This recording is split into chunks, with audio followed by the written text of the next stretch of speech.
Olá, pessoal, tudo bem? Estamos aqui todo mundo entrando já. Primeiro, nós gostaríamos muito de agradecer a presença de todos, a presença de todo mundo que veio lá do Telegram, da nossa página, a presença de todos os professores que aceitaram esse convite. Eu e a Jéssica, a gente se sente muito honrada. Já é a nossa segunda edição do aulão, então a primeira edição foi na semana passada. Inclusive, para quem não assistiu e quer assistir, a gente conseguiu finalmente subir na plataforma. Então, se você ainda não assistiu ao longo da semana passada, fica aqui até o final que a gente dá o link depois para vocês assistirem a versão gravada. Hoje a gente tem um time incrível mais uma vez. São professores de muita atuação na área trabalhista. Então, a gente vai trazer para vocês aqui um conhecimento prático, dúvidas, as maiores dúvidas que a gente recebeu. A gente tentou separar as principais dúvidas dos alunos, do pessoal do Instagram, do Facebook, justamente para a gente trazer um conteúdo prático para vocês e, claro, para a gente poder analisar a versão de todos os juristas, porque a gente tem, para muitos assuntos, mais de uma resposta. Então, é muito importante que a gente ouça diversos profissionais. Vou passar agora a palavra para a Jéssica. Perfeito. Bom dia, pessoal. Bom dia, professores. Vejo aqui que o Daniel já entrou, Kelly Amorim, doutora Carolina, Sandro. Muito obrigada por aceitarem o nosso convite. Na semana passada, nós debatemos pontos diversos do de hoje, mas a gente sabe que é um cenário bastante conturbado, de muita insegurança, e tudo que a gente falar aqui hoje pode ser que amanhã já nem seja mais igual por conta das alterações. Eu acho que é muito importante essa reunião de profissionais para debater esses temas, principalmente pelo fato de que, em virtude de tantas alterações normativas, as dúvidas estão pairando muito pelas nossas cabeças, então é um pouquinho sobre isso que a gente vai falar hoje. Como a professora Tássia disse, a reprise do aulão passado fica disponível no site. Se Deus permitir, esse aulão de hoje também será colocado lá para que vocês possam assistir posteriormente com os materiais. Agradeço imensamente os professores que gentilmente aceitaram o nosso convite. E a gente vai falar um pouquinho aqui hoje sobre medida provisória 927, medida provisória 936, se de fato extinguiu ou não o PIS/PASEP, como funciona isso, isso poderia ser disciplinado por medida provisória. A gente vai discutir um pouquinho sobre a constitucionalidade ou não da MP 936, fato do príncipe, diversos questionamentos que a gente recebeu muito durante essa semana, então sejam bem-vindos. E o bate-papo aqui do lado fica aberto também para vocês colocarem as considerações. E a cada professor que a gente chamar, tem as informações das redes sociais, então acompanhem também os professores, eles publicam bastante conteúdo informativo e sei que será muito útil para cada um de vocês. Exatamente. Queria também agradecer aos nossos alunos do Soul and Step que estão aqui. A gente recebe, além do carinho de vocês estão sempre prestigiando a gente, prestigiando nossos eventos, isso é muito importante. Agradecer também ao pessoal que mandaram as dúvidas, então se preparem, porque provavelmente uma das dúvidas que serão respondidas aqui serão as dúvidas de vocês. Podemos começar, Jéssica? Pode, claro. Bom, bora. Vou colocar aqui na tela para vocês a primeira pergunta e depois a Jéssica apresenta o professor. Bom, qual é a responsabilidade do empregador e o direito do empregado profissional de saúde nos casos em que a empresa alega não haver mais EPIs para o trabalho e ainda assim o obriga a prestar o serviço? Queria dizer que agora o professor Daniel Azevedo, meu grande amigo, lá de João Pessoa, da Paraíba, ao qual tenho a grata oportunidade de dividir com ele um projeto que em breve a gente conta para vocês. Ele também trabalha ali frente à presidência da Comissão de Direito do Trabalho, lá de João Pessoa, um grande nome aí, um grande professor de Direito do Trabalho. Ele vai falar um pouquinho para a gente sobre essa situação da utilização do EPI, considerando que é uma atividade essencial, o pessoal está aí na luta por todos nós, e a gente sabe que esse questionamento tem sido falado muito pela ausência de EPI, o que o empregado poderia fazer diante dessa situação. Então, seja bem-vindo, Daniel. Muito obrigada por aceitar o convite. Sou sua fã número 1. Muito obrigado, doutora Jéssica. Vocês estão me ouvindo bem, pessoal? Primeiramente, eu queria fazer esse teste audiovisual aí. A imagem está legal, meu áudio está legal? Excelente. Maravilha, gente. Bom, primeiramente, agradecer aí demais a doutora Jéssica Fernandes, minha colega. Já a conheci pessoalmente, já veio aqui em João Pessoa, na Paraíba, para quem não sabe, eu sou de João Pessoa. Agradecer a doutora Tássia Prado também pelo trabalho excepcional que vocês vêm fazendo, um trabalho de referência, né? Quem não conhece a OneStep, eu sugiro que vá atrás, procure o trabalho dela, elas são muito dedicadas, trabalho de altíssima qualidade, tá, gente? E, aliás, queria também parabenizar pela iniciativa, que, aliás, é uma tendência que a gente vai viver certamente nos próximos dias, né, que a gente vai ter que se reinventar invariavelmente para os próximos dias. Superada essa quarentena aí, a gente vai sim superar essa proposta de se fazer aulas virtuais. Espero eu que continue, uma forma muito democrática de a gente atingir outras pessoas em várias e diversas regiões do Brasil, tá? A gente vê um aulão que teve praticamente 1.000 pessoas, né? Algo que a gente não vê usualmente em vários aulões, né? Não tem tanta gente assim. E já iniciando aqui a minha pergunta, eu sei que o tempo é bastante curto, né, em respeito aos demais professores, eu sou um cara que gosta de falar pra caramba. A minha pergunta, já aqui repetindo, seria a seguinte, contextualizando. Daniel, recebi muito essa pergunta, tanto a nível de consultoria mesmo no meu escritório, como a nível de dúvida acadêmica. Mas, Daniel, eu, né, sou uma profissional da área de saúde, né, e fui lá determinada a trabalhar. Chegando lá, estava faltando luva, estava faltando máscara. Eu quero saber o seguinte, eu posso, nesse contexto, exercer uma recusa na prestação de serviços? Eu posso me opor a esse labor? Eu posso não pisar na empresa, sabendo que esse vírus, cientificamente, ele tem um altíssimo nível de transmissibilidade? Então, a grande pergunta que fica é, sem EPI, eu posso trabalhar? Faz parte do direito, do poder diretivo patronal, me exigir a prestação de serviços?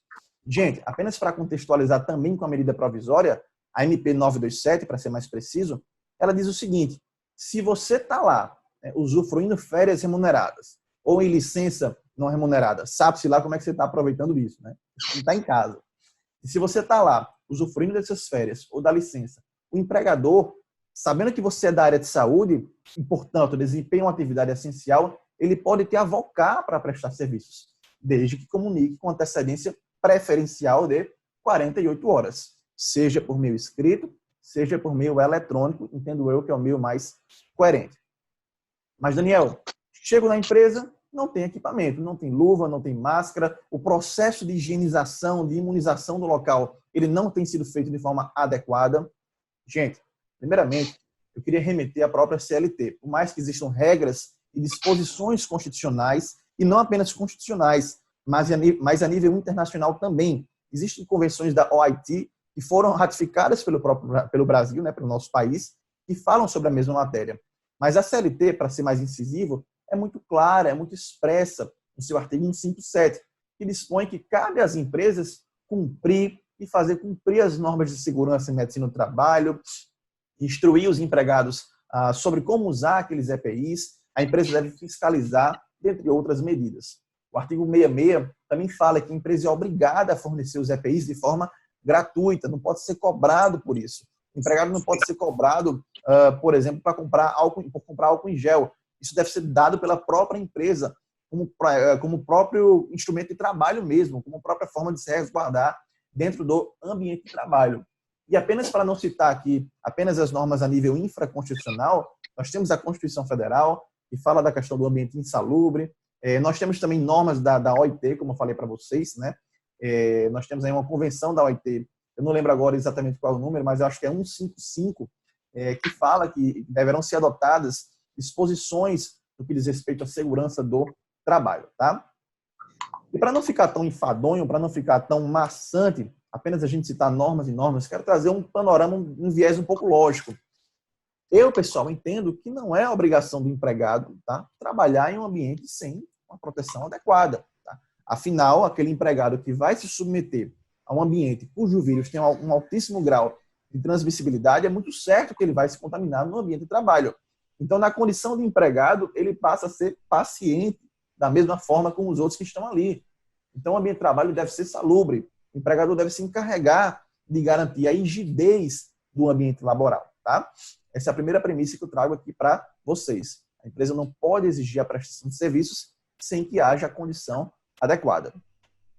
Então, Daniel, quer dizer que se eu for chamado para trabalhar neste ambiente, o empregador está errado? Sim, tá, gente? Isso, inclusive, pode ensejar uma rescisão indireta do contrato de trabalho, que é quando o empregador ele comete a falta grave.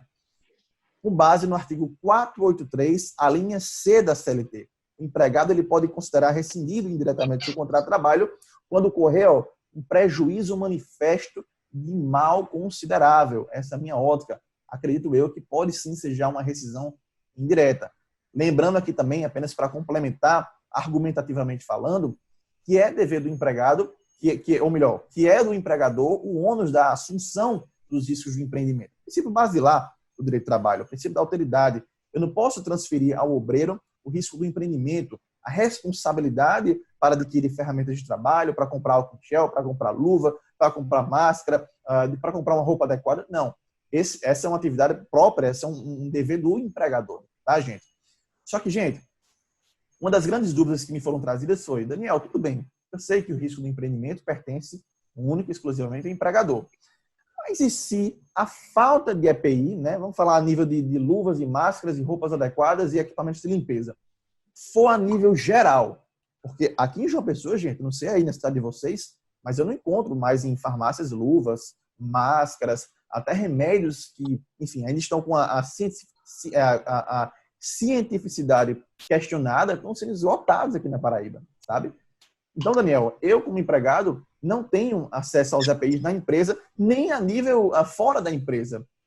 O fornecedor desses EPIs está alegando falta geral. Não é nem culpa da empresa, do empregador, é culpa do próprio fornecedor mesmo. E aí, nesse caso, a empresa vai ser responsabilizada, ainda assim, o empregado ele pode exercer o direito de recusa?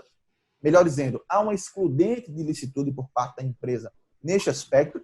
Gente, entendo que não. Princípios constitucionais básicos, direito à vida, dignidade humana estão em jogo. Quando você coloca o empregado nesta situação, você está, de igual modo, submetendo ao risco. Ele vai entrar nas estatísticas de igual modo. Ainda assim, vem à voga o princípio da alteridade. Você não pode transferir o risco do empreendimento ao empregado. Logicamente que o TST, os tribunais do trabalho, eles vão se valer de todo esse contexto para, na própria jurisprudência, nas próprias decisões, atenuar a responsabilidade do empregador eventualmente. Mas o fato é que o empregado ele não pode ter esse ônus nas suas costas. Ele não pode ser compelido a trabalhar e pegar aí e contrair o coronavírus, o Covid-19.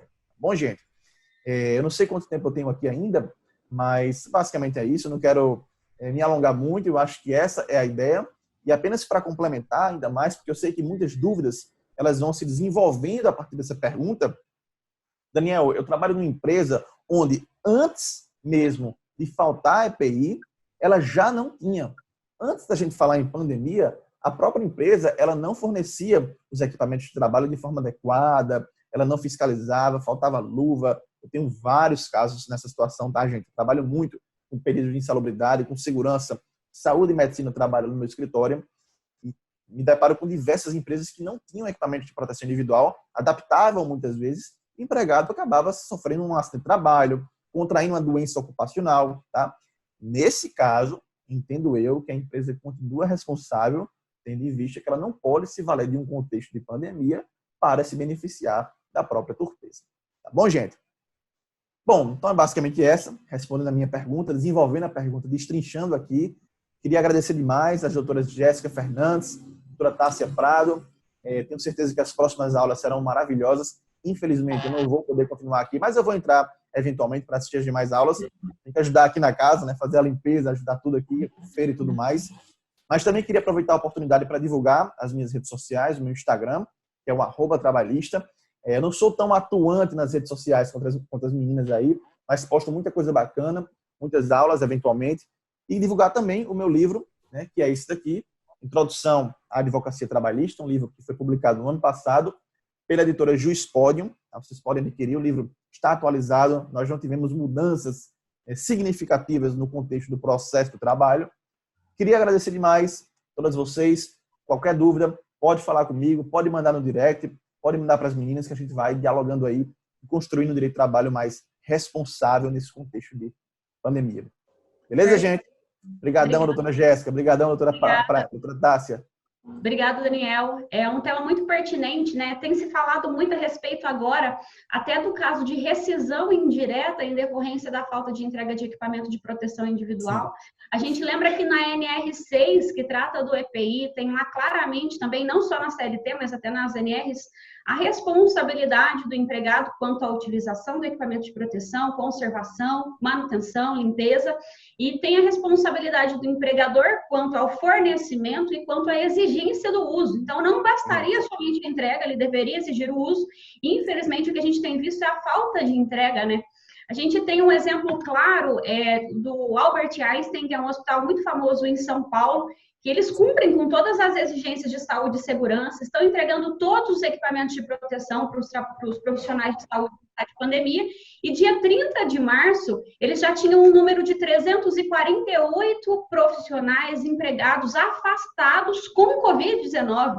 Então, é um número muito alto. E olha que é um hospital que preocupa muito com saúde e segurança. Eles entregam também. Agora, imagine esses hospitais que a gente tem visto que sequer entregam. Então, a gente fala ali, como o professor Daniel mesmo pontuou, fiz aqui algumas considerações a respeito do princípio da dignidade da pessoa humana. Então, nós estamos descumprindo o básico do direito do trabalho. Então, tem se discutido aí que seria o caso de o empregado aplicar a famosa justa causa ao patrão, que seria a rescisão indireta, diante da ausência de entrega de EPI. Muito obrigada pelas considerações, professor Daniel, sabe que sou sua fã. Para quem não conhece o trabalho dele, ele é um autor de livros, tem lá no Instagram dele todo o material, como ele disse, o @trabalhista. Só vocês acompanharem lá para pegarem mais informações e logo a gente se encontra aí de novo em João Pessoa, Daniel. Se Deus quiser, minha querida. Vamos trazer você aqui, doutora Tássia, também aqui para João Pessoa, para a gente fazer um curso legal de compliance. Gente, já ia falar isso, que eu ainda não fui. Pô, eu devia trazer João Pessoa, eu tô esperando o meu convite. Daniel, legal, eu queria muito agradecer. Eu acho que você respondeu de uma forma muito correta e uma forma assim muito fácil de entendimento, que é o que eu e a Jéssica a gente sempre preza nas nossas aulas. Queria dizer que eu admiro demais seu trabalho. Para a gente é uma honra ter você aqui. Na hora de selecionar os professores, a gente, será que ele vai aceitar? Será que ele não vai? A gente ficava... Claro. Mas muito obrigada mesmo. Eu acho que ficou muito fácil. E como a gente ainda tem uns minutinhos, eu queria só te perguntar, uma aluna perguntou aqui do lado, se aplicaria a mesma analogia para quem trabalha em supermercado. Sim, com certeza. Aliás, aqui em João Pessoa, já fazendo essa pequena denúncia, existe um grande estabelecimento, um grande supermercado, inclusive ao lado da minha casa. Eu fui recentemente fazer algumas compras lá. O pessoal estava embalando as compras sem equipamento de proteção individual, nenhum caixa usando máscara, sabe? Você via assim, pessoas se esbarrando umas nas outras. Gente, é um ambiente de trabalho, é um ambiente, um local onde há muita gente frequentando, muita gente. Então, assim, o nível de transmissibilidade do vírus, e aí não falando de forma científica, porque eu não tenho propriedade para falar a respeito, mas é fato que o nível de transmissibilidade no local desse é tão grande quanto, entendeu? Então, assim, eu acho que devem ser adotadas também medidas de segurança, saúde e higiene de trabalho em todo o ambiente de trabalho, certo? Que lida com gente, que lida com o público, não apenas hospitais. Hospital por uma questão lógica, mas o próprio estabelecimento deveria adotar medidas. Outro estabelecimento aqui de João Pessoa, eles têm feito isso. Eles têm exigido que toda pessoa que for entrar no ambiente de trabalho, no supermercado, deve colocar necessariamente álcool em gel na mão. Vai lidar com prateleira, vai lidar com produto, tem que higienizar as mãos para pegar. Então, assim, eu acho que é uma questão de lógica, uma questão de bom senso que o supermercado, que o mercadinho adote essas medidas de higiene, não apenas para os próprios funcionários, mas também para o público em geral, tá? É legal a gente falar aqui também a respeito de uma ação que teve recentemente do Ministério Público do Trabalho, que envolveu o iFood e envolveu também, acho que é o Rappi, exigindo que eles façam, né, tomem essas medidas de segurança com os entregadores. Então, a gente vê o pessoal que trabalha com a entrega do iFood chegando na porta da casa da gente sem nenhuma proteção, com contato direto com as pessoas. Já tem o contato quando pega a embalagem lá no estabelecimento, e depois tem o contato quando tem que passar um cartão, entregar o produto para a pessoa. Verdade. E aí o Ministério Público veio falando que a responsabilidade do iFood é entregar os equipamentos de proteção, o álcool em gel, a máscara, porque é uma exposição realmente muito assustadora, né? Não adianta nada a gente se preocupar com um certo grupo e esquecer os grupos que estão em atividade em virtude de serviço essencial, como se não tivesse que dar a devida proteção para eles. Então, é um assunto muito pertinente. Perfeita colocação quanto ao supermercado. Tá coberta de razão. Inclusive, o próprio iFood, a plataforma agora, ela indica, né? Se você agora tem a opção de receber, né, em mãos, sem contato físico, eu não sei aqui, mas o aplicativo ele já sinaliza isso.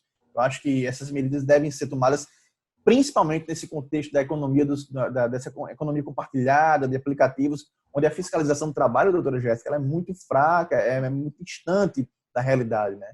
Então, eu acho que é isso, deve haver um senso geral, as empresas devem adotar medidas drásticas no combate ao coronavírus, que as empresas que lidam com o público são as que mais têm a chance de transmitir esse vírus, né? A gente cumpre nosso papel em casa e as empresas que lidam com atividades essenciais estão funcionando, muita gente aí frequentando os ambientes, e eu acho que deve haver essa iniciativa para que a gente tenha uma quarentena, uma pandemia mais aliviada, mais atenuada. Beleza? Perfeito. Como a gente tem um tempinho aqui ainda, vou estender um pouquinho minha fala. Eu tenho um cliente aqui, branco, que trabalha com serviço essencial também, mas pela cadeia do agronegócio, ele trabalha com produção de máquinas agrícolas. E aí, em virtude disso, os decretos não paralisaram a atividade dele, e aí a gente teve que montar um plano de ação. Então, isso aí é papel da empresa também, colocar um plano de ação de um modo claro para os empregados, prega em todos os lugares do estabelecimento, com as orientações de como higienizar as mãos, como lavar a mão, orientando para não ficar tão próximo dos outros colegas, orientando. A gente fez na empresa também até a escala de revezamento para o horário de almoço. Embora eles trabalhem no mesmo período, porque a empresa é muito grande, a distância entre uma máquina e outra é muito grande, eles não ficam próximos, o horário de almoço tinha o problema, né? Porque eles se aglomeram. Então, a gente dividiu a turma para que não faça todo mundo o mesmo horário de almoço. São medidas essenciais para a gente controlar essa pandemia. Porque isso aí gera um risco, inclusive, até para a própria empresa, diante aí da possibilidade de se ver aí em uma futura condenação por questões relacionadas a acidente de trabalho em virtude do coronavírus, pela ausência de entrega de equipamento de proteção individual. Então, toda cautela é necessária. Muito obrigada, professor Daniel, por aceitar. Para fechar aqui o nosso raciocínio, mais do que nunca, a gente vai precisar do compliance. Essa vai ser uma realidade assim, certa para os próximos dias. As empresas têm que adotar um sistema de compliance, vão ter que investir assim, a fundo na parte de consultoria, de assessoria, porque o que vem pela frente é muito incerto, mas o futuro a Deus pertence, né, gente? Muito obrigada, Daniel. Obrigada mesmo, foi uma honra. Obrigadão. Obrigada por trazer um pouquinho de conhecimento para a gente. Contem comigo, estou à disposição. Fiquem com os demais professores, estão em boas mãos. E até a próxima, pessoal. Tchau, tchau. Tchau, tchau.